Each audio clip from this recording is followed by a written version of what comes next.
नमस्कार मित्रांनो, मी तुमच्यासाठी आज मिडवायफरी आणि गायनोकॉलॉजीची प्रश्नपत्रिका 2014ची आणली आहे। चला तर मग आपण व्हिडिओला सुरुवात करूया। व्हिडिओ हा शेवटपर्यंत बघा। हा व्हिडिओ तुम्हाला खूप युजफुल ठरणार आहे, कारण की यामधले बरेचसे क्वेश्चन असे रिपीट होत असतात आणि मी तुम्हाला रिकाम्या जागेचे आन्सर, जोड्या लावाचे आन्सर आणि चुकी बरोबर याचे आन्सर पण सांगणार आहे। चला तर मग व्हिडिओला सुरुवात करूया। पहिली रिकामी जागा पाहूया। शीर्ष दर्शनात गर्भविष्ठायुक्त गर्भोदक हे टिंबचे चिन्ह आहे, तर याचं उत्तर आहे गर्भ आपत्ती। दुसरा प्रश्न पाहूया आपण। सर्वसाधारण गर्भधारणेचा सरासरी कालावधी किती असतो? तर 40 आठवडे असतो सरासरी कालावधी। 2 मासिक पाळीमध्ये योनी मार्गातून होणाऱ्या रक्तस्रावाला काय म्हणतात? मेट्रोरेजिया म्हणतात। 2 मासिक पाळीच्या गॅपामध्ये पाळीच्या योनी मार्गातून होणाऱ्या स्रावाला मेट्रोरेजिया म्हणतात। पॅप्समियर तपासणी कशासाठी केली जाते? पॅप्समियर तपासणी ही सर्व्हिक्स कॅन्सर तपासण्यासाठी केली जाते। आणि 5वा नंबर पाहूया। स्वाभाविक सुतिकावस्थेत पहिले 4 दिवस जो स्राव योनी मार्गातून जातो त्यास लोकिया रुब्रा असे म्हणतात। म्हणजे जो 1 ते 4 दिवसा जो योनी मार्गातून स्राव जातो लाल कलरचा, त्याला लोकिया रुब्रा असे म्हणतात। आपण आता जोड्या लावा पाहूया। लिंग क्रोमोझोम्स XY, तर याचा आहे पुरुष गर्भ, आणि X सेक्स असेल तर मुलगी गर्भ असेल।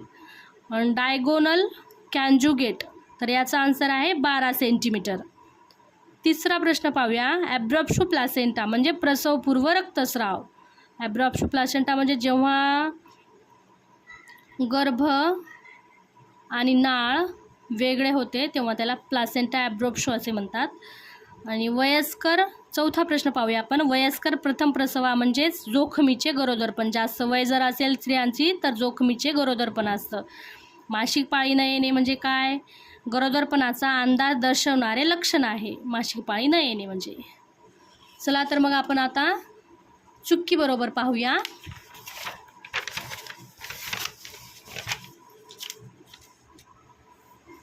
चुक्की बरोबर 5 मार्कासाठी प्रश्न असतो।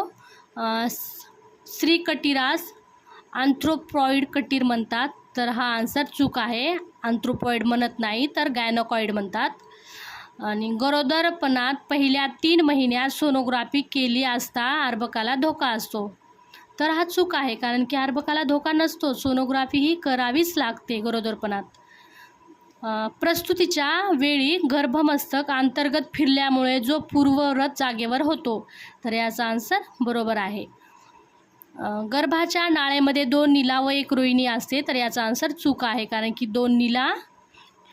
2 रोहिणी आणि 1 नीला असते। कार्पस ल्युटियम प्रोजेस्टेरॉन निर्माण करतो, तर याचा आन्सर बरोबर आहे। चला तर मग आपण प्रश्न दुसरा पाहूया। व्याख्या लिहा। प्रस्तुतीपूर्व रक्तस्राव, नंबर 2 वंध्यत्व, नंबर 3 सुतिकावस्था, नंबर 3 एक्टोपिक प्रेग्नेन्सी आणि नंबर 5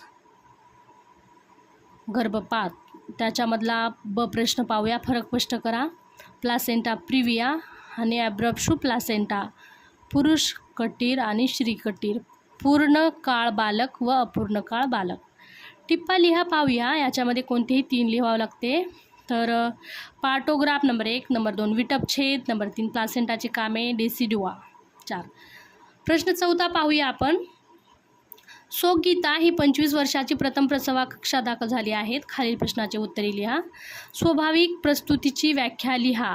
स्वाभाविक प्रस्तुतीची अवस्था लिहा। स्वाभाविक प्रस्तुतीची अवस्था किती असतात? 3 असतात। प्रस्तुतीच्या पहिल्या अवस्थेत चिन्ह व लक्षणे काय लिहा। चिन्ह आणि लक्षणे लिहिण्यासाठी 3 मार्क आहे। गीताच्या पहिल्या अवस्थेत कशी काळजी घ्याल? अवस्थेच्या पहिल्या अवस्थेत काय काळजी घ्याल गीताची? आणि प्रस्तुतीच्या पहिल्या अवस्थेत परिणाम, त्याच्यावर कोणकोणते परिणाम होऊ शकतो, याला 2 मार्क आहे। चौथा प्रश्न ऑरमध्ये असतो। आणि अनिता प्रथम गर्भिणी 30 वर्ष वयाची असून तिला प्रस्तुतीपूर्व कक्षा दाखल केले आहे। तिला 32 आठवडे पूर्ण झाले असून तिचे रोगनिदान रक्तक्षय आहे, तर तुम्ही प्रश्नाची खाली उत्तरे लिहा। गरोदरपणात रक्तक्षयाची कारणे लिहा। आणि त्यामध्ये रक्तक्षय कोणते चिन्ह लक्षणे दिसू शकतात, रक्तक्षयाचे प्रतिबंधन कसे कराल व रक्तक्षय बरा होण्यासाठी काय काय उपाययोजन कराल, 5 मार्क। रक्तक्षयाचा गरोदरपणात काय परिणाम होईल, ते लिहा आणि त्याला गरोदरपणातील आहाराबद्दल माहिती सल्ला द्या. 3 मार्क. चल मित्रांनो, व्हिडिओ जर आवडत असेल तर व्हिडिओला लाईक करा, शेअर करा, कमेंट करा. जर या प्रश्नपत्रिकाचे बरेच प्रश्न रिपीट दरवर्षी पाहायला मिळतात. खूप इम्पॉर्टंट प्रश्नपत्रिका आहे. तुम्हाला याचा खूप फायदा होणार आहे. जर तुम्हाला लॉंग व्हिडिओ पाहिजे असेल, हे 15-15 मार्काचे टिपाल्याचे लॉंग व्हिडिओ पाहिजे असेल तर कमेंट करा. चला भेटूया नेक्स्ट व्हिडिओमध्ये. बाय.